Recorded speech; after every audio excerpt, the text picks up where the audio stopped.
Halo Sobat Sehat semua, Assalamualaikum warahmatullahi wabarakatuh. Salam jumpa kembali dengan saya Sugito di channel Berbagi Sehat, channel edukasi dan motivasi seputar asam lambung, GERD, anxiety, psikosomatis. Berdasarkan pengalaman saya sebagai orang yang pernah mengalami gangguan asam lambung, GERD, anxiety, psikosomatis.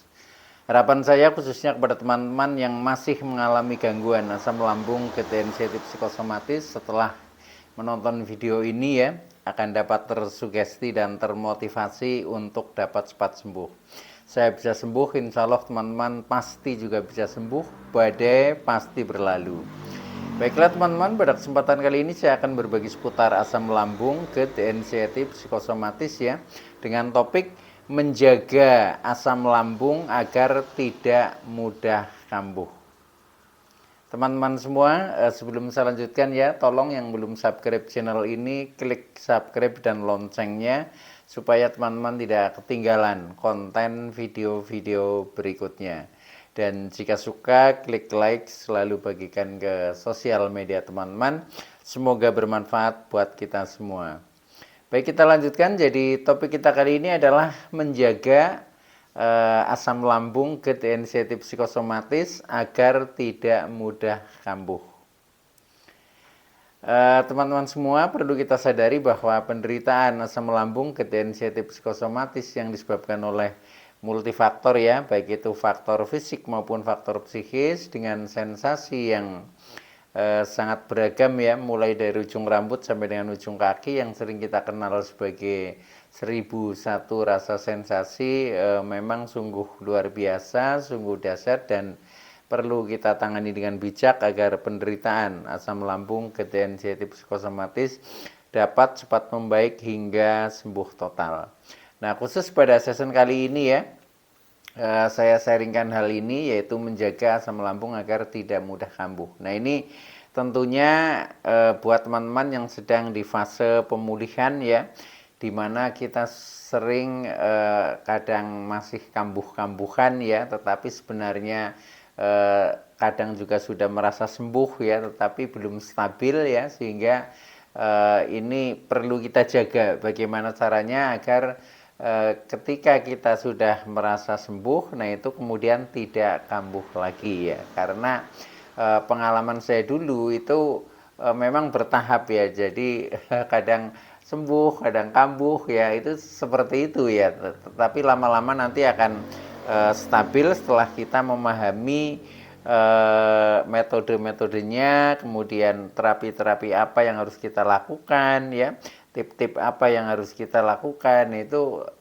nantinya akan menjadi stabil ya, stabil baik itu secara fisik maupun secara psikis ya, secara mental kita sudah menjadi semakin kuat karena kita sudah paham ya, paham dengan gangguan yang dialami oleh diri kita sendiri, itu seperti itu. Nah, baik teman-teman ya, agar kita tidak mudah kambuh ya, kadang kita kambuh itu kadang tiba-tiba ya, tiba-tiba ya, mungkin kita sedang happy-happy saja ya, tetapi tiba-tiba ada rasa-rasa yang tidak nyaman. Itu kadang terjadi seperti itu. Walaupun secara umum ya, kambuh itu sebenarnya ada faktor-faktor pemicu. Nah, sebenarnya di sini nanti kita bagaimana caranya istilahnya menjaga supaya faktor pemicu itu tidak muncul ya, atau kita bisa mengendalikan faktor-faktor pemicu kambuh itu sehingga kita menjadi stabil ya, stabil dalam artian tidak mudah kambuh. Nah, ketika kita sudah tidak mudah kambuh, nah itu nanti akhirnya kita menjadi sembuh dan sembuh permanen atau sembuh total ya, karena kita sudah paham betul ya dengan karakter daripada gangguan asam lambung, GERD, anxiety, psikosomatis. Nah, baik teman-teman ya, ada beberapa tip ya, ada beberapa tip untuk menjaga agar asam lambung kita ya tidak mudah kambuh ya.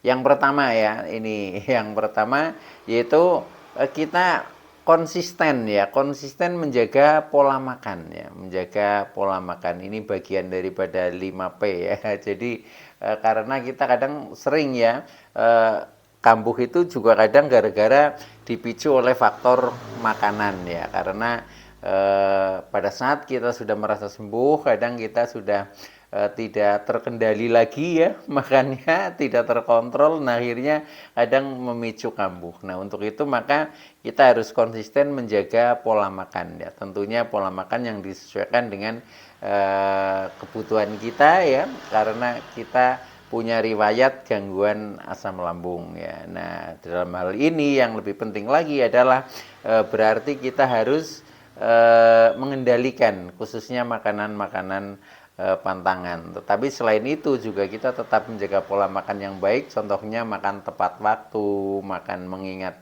nilai gizi, kemudian mengendalikan yang dulu pernah menjadi makanan pantangan ya, seperti makanan yang pedas, makanan yang berlemak tinggi ya, mungkin yang berminyak, bersantan dan seterusnya lah ya, itu seperti itu. Nah itu harus konsisten saja dikendalikan. Walaupun kita sudah sembuh ya, seperti saya ya, walaupun sekarang sudah sembuh ya, dan alhamdulillah juga tidak kambuh ya, tidak belum pernah kambuh ya, kambuh-kambuhan itu. Nah itu saya juga tetap waspada ya, tetap konsisten menjaga itu seperti itu. Jadi terutama makanan-makanan yang kadang sensitif ya, yang pernah menjadi pantangan ya, terutama pedas ya, itu sampai dengan sekarang saya kalau misalkan sambal ya itu cukup saya sentuhkan sedikit saja lah, itu sudah terasa, itu seperti itu. Nah itu bukti bahwa kita itu masih konsisten menjaga pola makan ya, itu seperti itu. Nah itu yang pertama ya. Kemudian yang kedua, agar kita juga tidak mudah kambuh ya, nah itu kita harus rajin bergerak ya, bergerak dalam hal ini ya olahraga ringan lah, itu seperti itu. Jadi intinya kita jangan bermalas-malasan. Jadi supaya kita ada gerak ya. Kalau kita ada aktivitas biasanya ada gerak ya. Nah syukur ada waktu khusus ya yang kita khususkan, katakanlah untuk olahraga ya, katakanlah misalkan jalan kaki ya, dalam artian ya sehari 30 menit lah misalkan ya, itu bisa di mana saja, dilakukan di mana saja ya, di rumah juga bisa ya, di lingkungan sekitar rumah maksudnya ya, itu juga bisa, mungkin di jalan, kita keluar jalan ya bisa, atau mungkin di tempat kerja pun sebenarnya bisa ya, yang penting kita berjalan dengan rileks lah, itu seperti itu ya, tidak harus istilahnya harus kita olahraga seperti ke lapangan, itu enggak ya, tetapi yang penting intinya tubuh ini memang disetting sedemikian rupa supaya bergerak ya. Kalau kita bergerak itu biasanya akan memperlancar pencernaan, memperlancar sirkulasi darah, memperlancar oksigen dan seterusnya. Nah akhirnya tubuh menjadi lebih sehat, itu seperti itu, intinya begitu. Nah itu tip yang kedua ya, jadi rajin gerak badan, intinya seperti itu. Nah kemudian yang tip yang ketiga, istirahat itu usahakan cukup ya. Jadi istirahat cukup itu ya terutama tidur ya, tidur ya kurang lebih waktunya 8 jam idealnya ya. Tetapi kalau misalkan kurang ya, itu ya nggak masalah, tidak perlu dicemaskan ya, yang penting cukup lah ya, paling tidak setidak-tidaknya itu 6 jam ya, 6 jam sampai 8 jam itu usahakan penuhi untuk istirahat, karena dengan kita istirahat cukup ya, ini memberikan kesempatan kepada tubuh untuk meregenerasi sel-sel yang rusak ya, sehingga ketika kita istirahatnya cukup, tidurnya cukup, itu biasanya tubuh jauh menjadi lebih energik ya, menjadi lebih segar. Nah itu seperti itu teman-teman ya, jadi kita tidak boleh istilahnya lengah ya, walaupun kita sudah merasa sembuh ya, tetapi ya kita tetap perhatian terhadap diri kita sendiri ya, agar supaya tidak mudah kambuh. Nah itu seperti itu, jadi istirahat cukup ya. Nah cara mengatur pola istirahat itu mudahnya itu dalam satu hari kan ada 24 jam ya. Nah itu kita bagi 3 ya, bagi 3 itu 8, 8, 8 ya. Jadi 8 jam untuk istirahat ya atau tidur ya, kemudian 8 jam untuk bekerja, kemudian 8 jam untuk relaksasi, untuk melakukan kegiatan hobi, untuk bersosialisasi dan seterusnya. Itu seperti itu ya. Jadi polanya 8, 8, 8. Nah itu istirahat bagian dari 8 jam yang harus idealnya dipenuhi. Itu seperti itu. Nah itu yang ketiga ya, tipsnya. Jadi istirahat cukup supaya kita tidak mudah kambuh. Kemudian yang keempat ya, berusaha beraktivitas normal ya, tetapi tidak over. Jadi kita kembali seperti semula ya. Jadi dulu kita profesinya apa ya, kemudian kegiatan-kegiatannya apa, aktivitasnya itu jalankan saja ya, jalankan saja. Walaupun kadang ketika kita memang belum merasa betul-betul sembuh betul ya, kadang kita masih ragu untuk melakukan aktivitas-aktivitas khususnya yang agak berat ya, agak berhubungan dengan banyak orang. Nah itu biasanya secara mental juga kita kadang masih ada rasa kurang percaya diri. Nah itu wajar ya, itu wajar. Jadi itu memang harus berproses ya, tetapi di tujuan kita pokoknya kita berusaha bisa melakukan aktivitas normal kembali, dan pasti bisa. Jadi ya memang butuh latihan ya, butuh latihan. Maka buat teman-teman yang kadang masih ragu beraktivitas, nah itu justru sebagai terapi ya, kita paksakan saja, dan insya Allah itu tidak apa-apa ya. Jadi kadang kita masih ada rasa takut ya, merasa tidak percaya diri, itu sebenarnya ilusi lah, ilusi pikiran yang negatif ya, yang memang harus kita harus kita atasi. Itu seperti itu. Nah cara mengatasinya yaitu jadi hanya dengan istilahnya banyak berlatih. Jadi dengan latihan ya, sedikit demi sedikit nanti kita akhirnya terbiasa normal kembali aktivitasnya seperti itu. Nah itu jadi beraktivitas normal ya, tetapi tidak over, itu seperti itu. Nah kemudian tip yang kelima ya, ini yang berhubungan dengan psikis ya, kita berusaha positive thinking. Jadi berusaha berpikir positif ya, yang kadang kita terhadap diri kita sendiri itu sering berpikirnya negatif ya. Negatif yaitu jangan-jangan kambuh, jangan-jangan tidak sembuh, jangan-jangan terkena penyakit berat, bahkan jangan-jangan mendekati kematian dan seterusnya.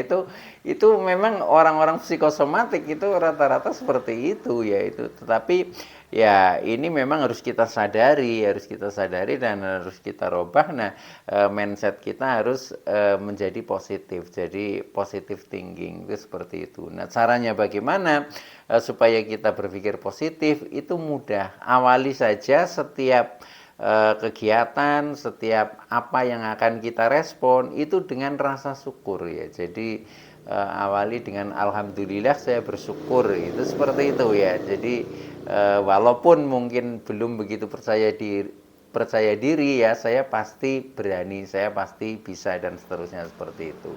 Itu nanti ketemunya akhirnya kita akan mengambil hikmahnya sehingga menjadi positif pikiran seperti itu ya. Seperti di konten-konten saya yang lalu juga secara detailnya sebenarnya sudah saya sharingkan kepada teman-teman, yaitu bagaimana merubah mindset pikiran dari negatif ke positif. Nah itu silahkan ditonton kembali ketika ingin lebih detailnya seperti itu. Nah, tapi intinya pokoknya kita berusaha berpikir positif.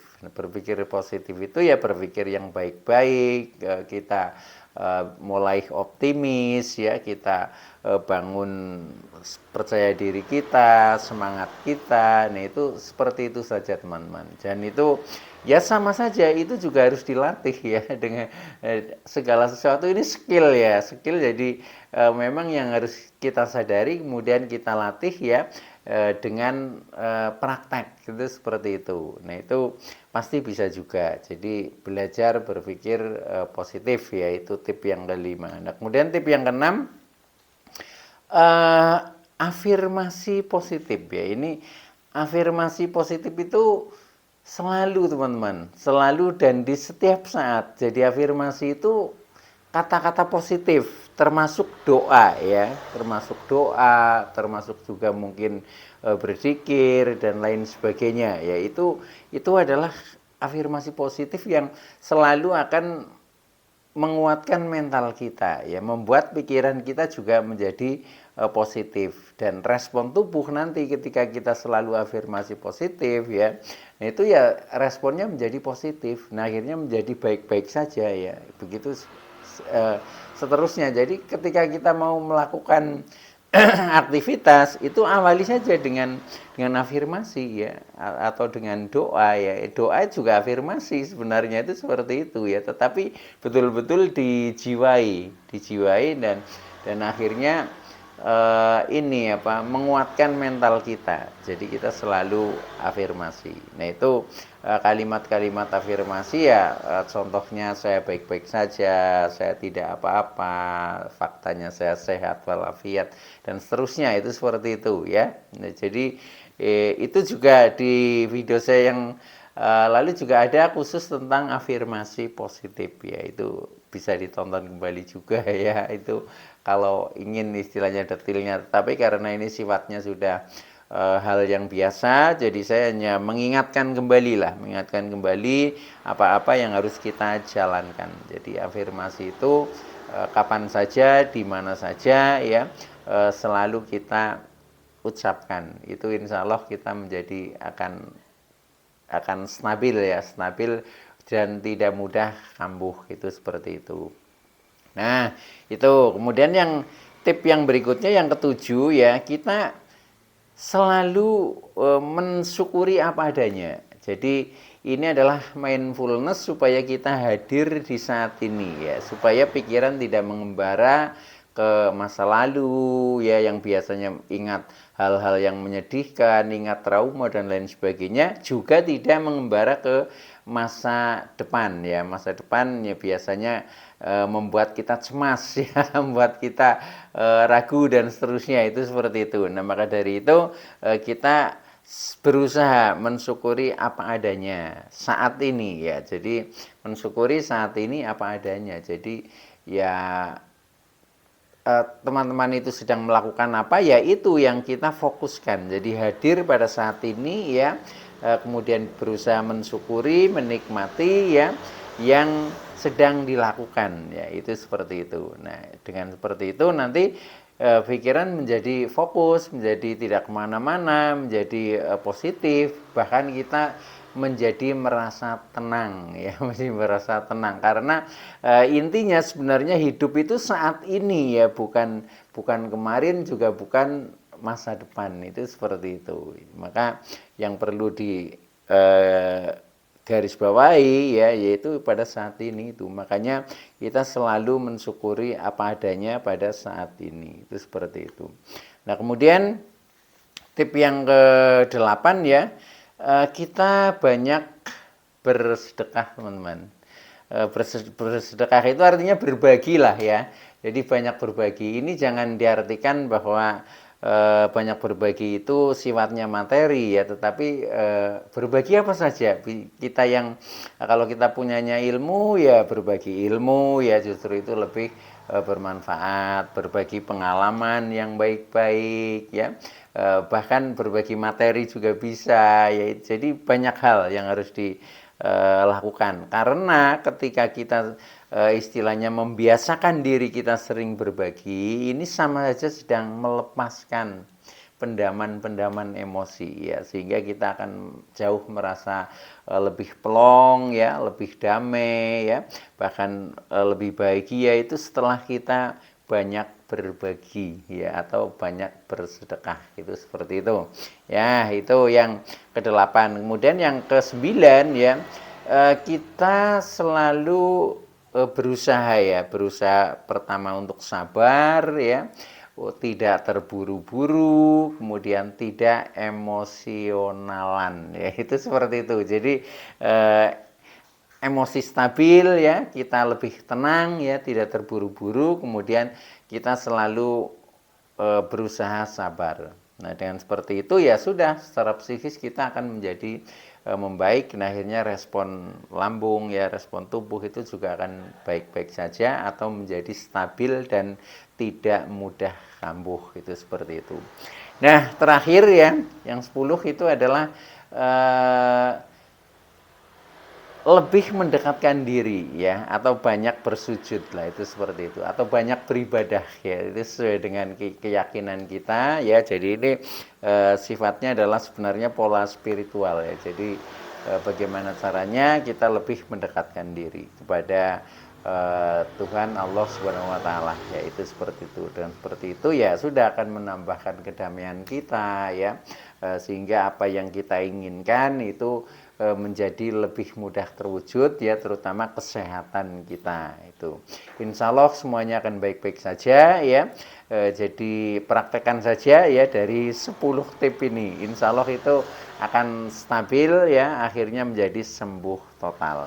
Baik teman-teman ya, itu dulu yang bisa saya sampaikan, kurang lebihnya mohon maaf ya. Terima kasih atas like, subscribe, serta komennya. Saya Sugito dari channel Berbagi Sehat. Saya bisa sembuh, insya Allah teman-teman pasti juga bisa sembuh. Badai pasti berlalu. Oke, terima kasih, sekian. Wassalamualaikum warahmatullahi wabarakatuh.